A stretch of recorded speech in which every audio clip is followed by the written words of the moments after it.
શિવની પૂજા. શિવ ક્યાં છે? શિવ ક્યાં છે? શિવ એટલે તમારી અંદર બેઠેલો આત્મા છે. તમે પુરુષ છો, તમે પોતે શિવ છો. શિવની પૂજા કરવાની આવે છે, મતલબ કે તમારી પૂજા કરવાની છે. તમારી અંદર બેઠેલા શિવને ઓળખવાનું. તમે કોણ છો એ ઓળખવાનું છે. તમે પોતે શિવ સ્વરૂપ છો. તો તમે જ્યાં સુધી તમારા અંદરના શિવ સ્વરૂપને નહીં ઓળખો ત્યાં સુધી તમે બહાર ભટકશો તો એ મૂર્ખતા છે. એટલે તમે અંદર શિવ છો તો શિવની પૂજા કરવાની કીધી છે. શિવ જે તમે પોતે છો, તમારી જાતને ઓળખવાનું છે, એને શિવ પૂજા કીધી છે. શિવ પૂજા એટલે જ્ઞાન ગંગાની અંદર તમારા આત્મામાંથી, તમારા મસ્તિષ્કમાંથી જ્ઞાનને ઉત્પન્ન કરવાનું, ત્યાંથી ગંગા ઉત્પન્ન કરવાની છે. એની પાછળ મહેનત કરવાની છે. એ શિવની વાત કરું છું. શિવ પહાડોમાં નથી, જંગલોમાં નથી. શિવ તમારી અંદર પડ્યો છે. અને પહાડો જંગલો તો પર્યાય એટલા માટે આપ્યો છે કે તમારી જાતને ઓળખવી હોય તો પહાડો જંગલો જેટલું જ કષ્ટ પડે છે. અમીરભાઈ નથી, પહાડો અને જંગલો જેટલું જ કષ્ટ પડે છે. તમારા સાંસારિક જીવનની અંદર પડતા કષ્ટ એ જંગલથી ઓછા નથી. તમારા સાંસારિક જીવનની અંદર પડતી મુસીબતો, કષ્ટ એ જંગલથી ઓછા નથી. અને પહાડોની અંદર, બરફની અંદર અને પોતાની જાતના, પોતાના શરીરને ટકાઈને ધ્યાનમાં ધરવું એ પણ આ સંસારિક જીવનની કષ્ટ એનાથી પણ ઓછું નથી. જે પહાડો બતાવે છે, જે વિરાન બતાવ્યું છે, જે જંગલ બતાવ્યું છે, એ બધું જ આ પૃથ્વી ઉપર તમે જીવન જીવી રહ્યા છો એની અંદર જ તમારાની મહેનત કરવાની છે. એની માટે કંઈ છોડીને જવાનું નથી. શિવને ઓળખવાનો છે, તમારી જાતને ઓળખવાની છે અને શિવની પૂજા કરવાની છે. તમારી જાતની પૂજા કરવાની છે. તમારે પોતાની અંદર પડેલા શિવને ઓળખવાનું છે.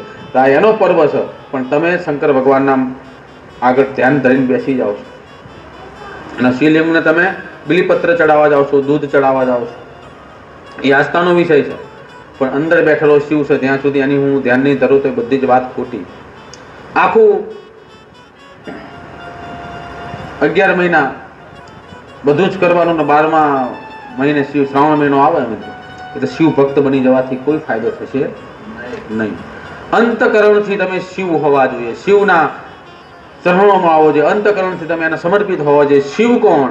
શિવ હું પોતે, શિવ હું જ છું, શિવ મારી અંદર જ પડ્યો છો, હું જ શિવનો અંશ છું, હું જ શિવ છું, હું જ શિવા છું, હું જ સૃષ્ટિનો એમ કહ્યું કે રચનાકાર છું, હું જ અંત છું. આવો એ સતત એ તાર એની સાથે લાગી જાય ને તો શિવને ઓળખાય. શિવને તમારાથી તમે જુદા ઓળખશો તો તમે શિવને નહીં પ્રાપ્ત કરી શકો. તમારાથી શિવને તમે અલગ ઓળખશો તો શિવને પ્રાપ્ત નહીં કરી શકો. શિવ અને શક્તિ બંને સ્વરૂપ તમારી અંદર પ્રવેતેલા છે. તમે બંને સ્વરૂપ તમારી અંદર છે.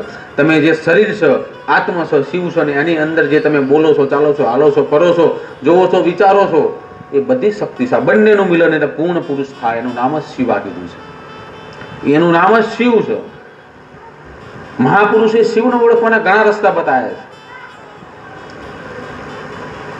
સંત પુરુષો ધ્યાન ધરવાનું કીધું છે. શિવ આગળ જઈને મસ્તક કાપવાનું કીધું નથી. કોઈ સંત પુરુષ એવું લખી બતાવો કે શિવના મંદિર આગળ જઈને કે એની આગળ જઈને તમે કઠોર તપસ્યા કરો તમારું મસ્તક આપી દો તો શિવ પ્રગટ થાય. મસ્તક કયા આપણા? અભિમાનના મસ્તક આપવાના છે એને શિવ. તમારી અંદર જે દુરાચાર પડ્યો છે, તમારી અંદર અભિમાન પડ્યો છે, રાવણના 10 મસ્તક હતા, એ બધું અભિમાન કાપીને શિવના ચરણોને સમર્પિત કર્યો તો અમીરભાઈ એનું સમર્પણ કરો. ભગવાન હું આવો અભિમાની છું, આ મારા 10 મસ્તકો છે, અભિમાની છું, એ આ મસ્તક કાપીને તારા શરણે મારા આ અભિમાન જોતો નથી, મને માણસ બનાય, મને શિવ તારી ભેગું લઈ લે, એની વાત કરી છે. આમ દરેક વ્યક્તિની અંદર એક રાવણ છે. રાવણનો મતલબ કે તમારો અભિમાન જ તમારો રાવણ છે. એના મસ્તકો કાપીને શિવના શરણાગત કરી દેવાના છે. એ મસ્તકો કાપવાની વાત કરશે. એક કમળ પૂજા કીધી છે. કમળ પૂજા એટલે તમારું ગરદન કાપીને પછી શિવના આ શરીરને નષ્ટ કરીને તમે શું પ્રાપ્ત કરી લેશો? એવી વાહિયાત વાતમાં પણ નહીં રહેવાનું કે મસ્તક કાપી કાઢશો એટલે શિવ જોઈન કરી દઈશ. એની મર્મ કીધો છે.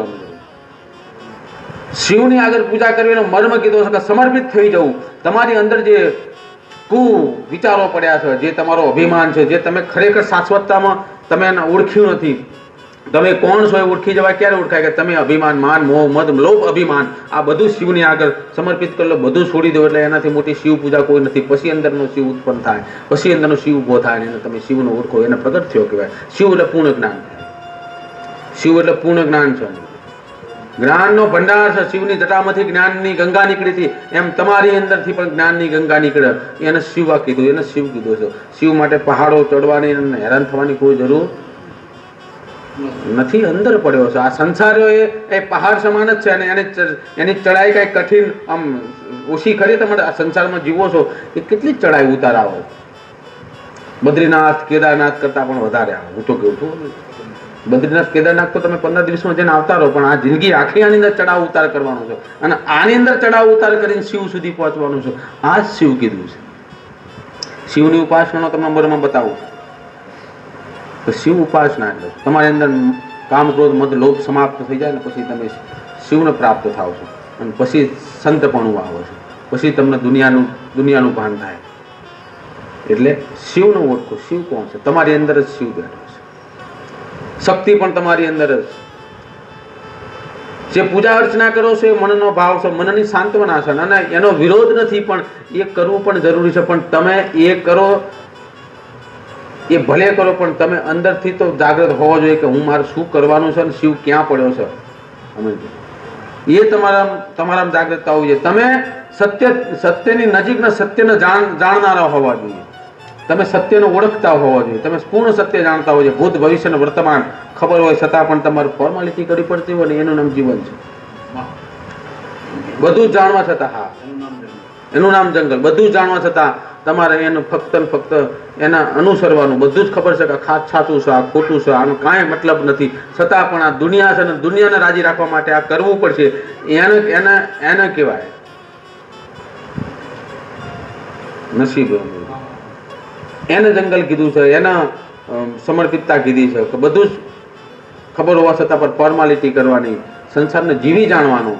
ખરાબ હોય કે સાચું, ખરાબ હોય, ખોટું હોય, સાચું હોય, પરંતુ પવન જેમનો વાતો હોય, સંસારને જેમ ગમતું હોય એ બધું જ તમારે કરવું પડતું હોય. પણ મનથી તો તમે છૂટા હોય, આત્માથી તમે છૂટા હોય, અહીં કાંઈ અડકી શકતું ના હોય. એ તો પરમ ગતિને દાદા તાર બંધાઈ ગયો હોય, એ તાર ઢીલો ના થવો જોઈએ, તારનો રણકાંઠ ઢીલો ના થવો જોઈએ.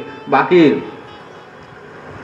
તમે રામસાગર વગાડતા હોય તો બધા રામસાગર સામું જોઈ રહે છે, પણ જ્યાં સુધી એનો તાર ઢીલો હોય તો રામસાગરનો કોઈ મતલબ નથી, એના રણકારનો કોઈ મતલબ નથી. એને રામસાગરનો આમ અવાજ માનો તાર રણક, એ તાર રણક્યો ને, એ તાર રણક્યો એટલે તાર એક ધારો જોઈન્ટ છે, અમે એનો તાર લાગેલો છે, એનો લય છે. એ લય વના રામસાગર નકામો શરીર એ રામસાગર જેવું જ છે. તમારો તારનો લય ભગવાન સાથે ના આવ્યો તો તમારો કાંઈ રણકાર લાગશે નહીં. એની માટે એના રણકાર હોવો જોઈએ.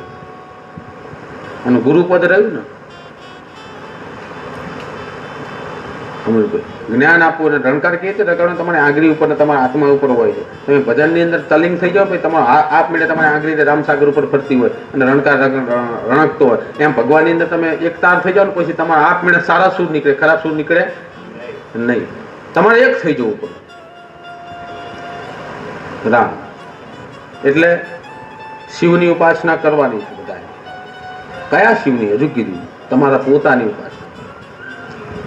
પોતાની ઉપાસના કરો તો શિવ મળશે.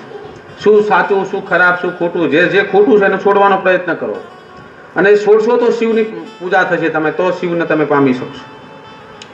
શિવની ઉપાસના એમ થાય. જે તમે એમ માગવા આવ્યો છો, તમે જે લેવા આવ્યો છો, જે તમે કેવા, એ કુબેરનો ભંડાર તો તમારી પાસે છે, પણ તમને એની ચાવીઓ તમારી જોડે છે, પણ તમે ખોલાવા આવો છો. દરેક કોઈ પણ વ્યક્તિ દરેક સુખને પ્રાપ્ત કરી શકે, એની બધી જ ચાવીઓ એની જોડે હોય છે, પણ એ મૂર્ખતાની દ્રષ્ટિએ એને ખબર નથી હોતી. આંધળો હોય છે એટલે ના લગાવવાની ચાવી બીજી ચાવી લગાવે એટલે ખુલતું નથી. પછી કહેવો છો કે લાવ ખોલી જાઓ ભગવાન માતાજી, તમે આને મારા થતું નથી, પણ તું ચાવી અલગ લગાવે. કહેવાનો મતલબ કે તમારી જોડે જ બધું છે. જો તમને આવડી જાય શું સાચું, શું ખરાબ, શું ખોટું બધું છોડતા આવડી જાય, અને સત્યનો ઓળખતા આવડી જાય, સત્યનો પક્ષ લેતા આવડી જાય, તો બધી ચાવીઓ આપમેળે મળી જાય, તમારા કિસ્મતના દ્વાર બધા જ ખુલી જાય, તમે આગળ વધી જાઓ. એમાં ક્યાંય ભગવાનના માતાજી જોડે જઈ અને ઘોડા પસાડવાની કાંઈ ચડાવવાની કોઈ જરૂર નથી. તમારી સાત્વિકતા અને તમારું પ્રામાણિકતા રહીને તમારો ચડાવો છે. એ જ ભગવાનનો ચડાવો છો. તમારી સાત્વિકતા અને તમારી પ્રમાણિકતા એ ભગવાનનો ચડાવો છો. આ બે તમારામાં હોય તો પછી મંદિરે જવાની જરૂર નથી. ખરું ને? એ સાત્વિકતા રાખો, તમારી અંદર સત્યતા રાખો. બુરું છોડવું કઈ રમત કરવા નથી. કારણ કે બુરા તમે ભણતર જ બુરાનું કર્યું છે. નાનપણથી બધું જોતા આવ્યા છે, આજુબાજુ થતી બુરાઈઓ જોતા આવ્યા છે, ઘરની અંદર થતા પ્રપંચો જોતા આવ્યા છે, કુટુંબની અંદર થતા પ્રપંચો જોતા આવ્યા છે, મિત્રો સાથે વ્યવહાર તહેવાર અને બહારની દુનિયાના પ્રપંચો જોઈને તમે પણ એને જેવું શીખ્યા હોય એમાં કોઈ નાન નથી. કારણ કે સંગ તો પ્રપંચોનો મળ્યો છે ને. સત્યનો સંગ તો ક્યાં કર્યો છે? હજુ પૂરો કર્યો છે? પૂર્ણ કર્યો નથી. જ્યારે સત્યનો સંગ મળે ને એટલે બધા પ્રપંચો દૂર થઈ જાય છે અને પછી સત્યના રસ્તે જીવવાની કઈ અનોખી મજા છે. રામ એટલે અનોખી મજાના અલૌકિક મજાના પરમ આનંદ, આઠે પર આનંદ જીવવાનો છે, ખૂબ આનંદ લેવાનો છે. સંસારની અંદર આનંદ સંસારની અંદર નકરો તમને આનંદ થઈ જાય તો તમે એમ માનો કે ભક્તિને પામી ગયા. સંસારની અંદર જ્યાં સુધી દુઃખ છે ત્યાં સુધી તમે ભક્તિને પામ્યા નથી. તમે ભક્તિ પૂર્ણ કરી નથી. પણ સંસારને પામી જાવ, દુઃખ એની જગ્યાએ એમને એમ અકબંધ રહે અને આનંદ પ્રાપ્ત થાય. એ કેવું? દુઃખ એની જગ્યાએ એમને એમ હોય, સુખ એની જગ્યાએ એમને એમ હોય અને તમને છતાં અવિરત આનંદ હોય. તમને કોઈ દુઃખનો લેશ માત્ર રંજ ના હોય, સુખનો લેશ માત્ર અભિમાન ના હોય. બંને તમારી માટે ગૌણ હોય કે તારી કાંઈ જરૂર નથી, તારી કાંઈ જરૂર નથી, હું તો આનંદ ફકીરી કરું છું. આનંદ લેવાનો છે. એ આનંદ ફકીરી અંદરથી આવે. એ આનંદ ફકીરી અંદરથી આવે. ના સુખ ના દુઃખ બંનેની વચ્ચે સ્થિત પ્રજ્ઞા અવસ્થા રહી, એ જ પરમ આનંદની અવસ્થા છે. એની માટે બંનેને ભૂલવા પડે. સુખ નહીં તે દુઃખ નહીં તે, બંનેને ભૂલવા પડો તો સ્થિત પ્રજ્ઞા અવસ્થા આવે. બંને સાથે કાંઈ મારે લેવા દેવા નથી. સુખ મળે તોય મને કાંઈ આનંદ નથી અને દુઃખ મળે તો મને એનું કોઈ દુઃખ નથી. આ બંને મારી માટે ગૌણ છે અને એનો વચ્ચેનો પરમ આનંદ છે, સ્થિત પ્રજ્ઞા અવસ્થાનો આનંદ છે, જે પ્રભુના ખોરાની અંદર છે. એ મને પ્રાપ્ત થાય, બસ એવી માગણી કરો. એનું નામ તો પરમ આનંદ કીધો છે. તમે માથા પોટલા લઈ લઈને આવ્યા છો, બધા જ દુઃખના લઈને આવ્યા છો. કારણ કે તમે ઈચ્છા સુખની ઈચ્છા રાખી એટલે તમે માથા દુઃખના પોટલા લઈને આવ્યા. ઈચ્છાઓ તો બધાને સુખની જ છે ને, પણ એ કયું એ રહ્યું નાશવંત સુખ કે જે અવિરત રહેવાનું નથી, જે નાશવંત છે, જે ક્ષણિક છે. ભગવાન માતાજી તું મારું આટલું કામ કરી દે, ક્ષણિક છે. કારણ કે એ પ્રાપ્ત કર્યા પછી તમને નવી ઈચ્છા પ્રગટ થશે, પછી એનું દુઃખ ઉત્પન્ન થશે કે હજુ આ પૂરું થયું નથી. પછી તમે ભગવાનના માતાજી જોડે જશો, ભગવાન જોડે જશો, ભગવાન મારી હવે એક ઈચ્છા રહી જશે પૂરી કર, એટલે એ પૂરી થશે. પછી એ પૂરી થશે પછી ત્રીજી ઈચ્છા નવી ઉત્પન્ન થશે, પછી પાછું એનું દુઃખ આવશે કે હજુ આ રહી ગયું છે. એમ ઈચ્છાઓ ક્યારે ખતમ થતી નથી, પૂરી થતી નથી, એટલે દુઃખ ક્યારે મળતા નથી. કારણ કે ઈચ્છાઓની પાછળ દુઃખનો પૂર આવે છે. ઈચ્છાઓની પાછળ દુઃખના પૂર છે. તમે ઈચ્છાઓ કરવાની પાછળ દુઃખનું ઝુંડ આવે જ, પણ જયારે ઈચ્છાઓ સમાપ્ત થઈ જાય પછી એ દુઃખ જાય ગયા. કારણ કે ઈચ્છા પાછળ દુઃખ છે. તમે જે લઈને આવ્યો છો, શું મારી માતાજી આ ઈચ્છા છે, મારી આ ઈચ્છા છે. અમુક 70 વર્ષે નહીં કહેતા ભગવાન મારા છોકરાના છોકરા થઈ જાય, પણ એના છોકરો પરણી જાય ને તો મારી એટલી ઈચ્છા પૂરી કરી, એ ભગવાન એટલી ઈચ્છા પૂરી કરે. એટલે એનું દુઃખ આવે ને, હજુ નથી થયું, હજુ નથી થયું. પછી એ પરણી જાય પછી કે એનો છોકરાને જોઈને જવું તો સારું, પછી એ દુઃખ ઉત્પન્ન થાય. મુદ્દે ઈચ્છા રાખી તો થાય ને. તારું તને શરીર આપી દીધું, તારું જીવન આપી દીધું, તારા જીવનનો પડાવ પૂરો થઈ ગયો. હવે જીવનનું શું થશે તારે કલ્પના કરવાની નથી. કાલ સૂરજ ઉગશે કે નહીં ઉગે ને એ તો પરમેશ્વરને જોવાનું છે. તારે શું ચિંતા કરવાની? કેટલો ભરોસો કે સૂરજ ઉગત ને આવું બનતું છે, એ ભગવાન પર ભરોસો જુઓ અમીરભાઈ. તો પછી તમે તમારા જીવનની અંદર કાંઈક આવે તમે એવું શું કહો કે નહીં થાય? તો એ થાય જ તે અમીરભાઈ નસીબ. એવો ભરોસો ભગવાન ઉપર રાખો કે એની ઉપર બધું છોડી દો એટલે સોનાનું સૂરજ જ ઉગે, એમાં કાંઈ શંકા નથી. જ્યાં સુધી તમારું કરવાનું રાખશો ત્યાં સુધી કાંઈ થવાનું નથી. હું શું થશે ચમ થશે ભગવાન કે તું ચિંતા કર, હું મૂકી દઉં. જે થશે ભગવાન તારે કરવાનું એને મૂકી દો, એટલે એને કર્યા વગર છૂટકો નહીં. તમે તમારી માથાથી દુઃખના પોટલા ભગવાનના ખોરામ નાખી દો, તમે આનંદથી જીવો તો પરિપૂર્ણ થાય. બાકી શું થશે, આમ થશે તેમ થશે કોઈ ચિંતા નહીં કરો. એવી ચિંતા કરશો તો તમારું બધું અધૂરું રહેશે. જેને અધૂરું રહ્યા છે ને એ ચિંતા કરે અમર્યા. બાકી જેને ભગવાનના શરણે, તમારા ઇષ્ટદેવના શરણે મૂકી દીધું, પરમેશ્વરના શરણે મૂકી દીધું, જેને સમયના ચક્ર શરણે મૂકી દીધું, સમય ચક્રના શરણે મૂકી દીધું, અને જેને પોતાનું કર્તવ્ય પર ધ્યાન આપ્યું છે ને એના કોદારો આદરેલા અધૂરા રહ્યા નથી ને પૂર્ણ થયા છે. અને સમય કરાવો બધું. સમય વગર કાંઈ થતું નથી. સમયને બધું માન આપવું પડે. સમય માણસની ઓળખાણ કરાવે છે. સમય કેવા માણસને કેવો સમય આવે ને એ માણસનું અસલ સ્વરૂપ હોય એ બહાર આવે. અને સમય જેવો કોઈ શિક્ષક નથી. સમય જેવો મોટો શિક્ષક કોઈ નથી. જે સમય શીખવાડી જાય એ શિક્ષક પણ શીખવાડી શકતા નથી. સમય એ મોટો શિક્ષક છે. એ તમને જે શીખવાડે એવું જગતની અંદર કોઈ શીખવાડી જતું નથી.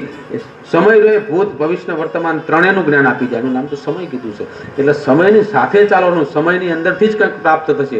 આડા ધક્કા ખાતે કંઈ પ્રાપ્ત થવાનું નથી. એટલે સમય જેવો કોઈ મોટો ભગવાન નથી. સમય જેવો કોઈ મોટો શિક્ષક નથી. સમયને ઓળખી જાઓ તો પછી બધું જ આવી જાય છે. એટલે સમયનું ઓળખવાનું. મોટા જ્ઞાનીઓ, મોટા સંત પુરુષો, મોટા ગુરુઓ તમને ગુરુ જ્ઞાન આપશે, તમને ચેલા બનાવશે. એમના એ પોતે ગુરુ બનશે. એના તો તમને પ્રાપ્ત શું થાય? એમાંથી જ્યાં સુધી જ્ઞાન પ્રાપ્ત ના થાય ત્યાં સુધી ગુરુ ચેલાનો વચ્ચેનો કોઈ સંબંધ ગણાતો જ નથી. ગુરુનો મતલબ એવો થાય છે, ગુરુનો મતલબ કોઈ મોટપ થતી જ નથી. પેલા વાત મૂકી દેજો. ગુરુનો મતલબ એવો થાય છે કે ગુરુ તમને રસ્તા પર અજવાળા તરફનો આગળ ચીધે છે. બાકી હાલવાનું તો તમારા રહેશે. તમે કોઈ ગુરુ જોડે જાય, તમારા માથા હાથ મૂકી દે, તમારા બધા દુઃખ દૂર થઈ જાય અને તમને પરમ જ્ઞાન પ્રાપ્ત જેવું બનવાનું નથી. એના એમ કે બેટા આ રહ્યું કર ને અને આમાં તું પાર પડ ન તો તને જ્ઞાન થશે, તો તને ખબર પડશે. સ્વ અનુભવ સિવાય કાંઈક થવાનું નથી. એટલે સ્વ અનુભવનો રસ્તો બતાવે અને એની અંદર ક્યાંક તકલીફ પડતી હોય તો એમ ક્યાંક ચિંતા ના કરે, હજુ આગળ વધું, તારી પાછળ શું થશે તને એને પ્રોત્સાહન આપે. એનું નામ ગુરુ કહેવાય. ગુરુ એટલે પગમાં 50,000 મૂકી દે, માથા હાથ મૂકી દે, તમારું સારું થઈ જાય, ગુરુ કહેવાય નહીં. એ તો બધું ચાલ્યા કરે છે સંસારમાં. તમારે જોયા કરવાનું. જ્યાં પૈસાનું મહત્વ ના હોય, જ્યાં તમારા કાયાનું કલ્યાણ થતું હોય, જ્યાં તમારા આત્મા જાગૃત થતો હોય, જ્યાં તમારા આત્માના ઉદાસ તરફ તમને લઈ જતા હોય, એવા ગુરુની આગળ ચીધ્યાનું પૂર્ણ રહ્યું, એવા ગુરુને ગુરુ કહેવામાં આવે છે. એ ગુરુઓ એવા ગુરુને ગોતવાના છે. એ ગુરુઓ કઈ નામનો ચોપડા કે કઈ નામ લઈને બોર્ડ મારીને બેઠા નથી કે હું ગુરુ છું, આવો હું તમને રસ્તો બતાવું. એ તો તમારા સ્વરૂપથી નક્કી કરવાનું હોય કે ક્યાં ગુરુ બેઠો છે.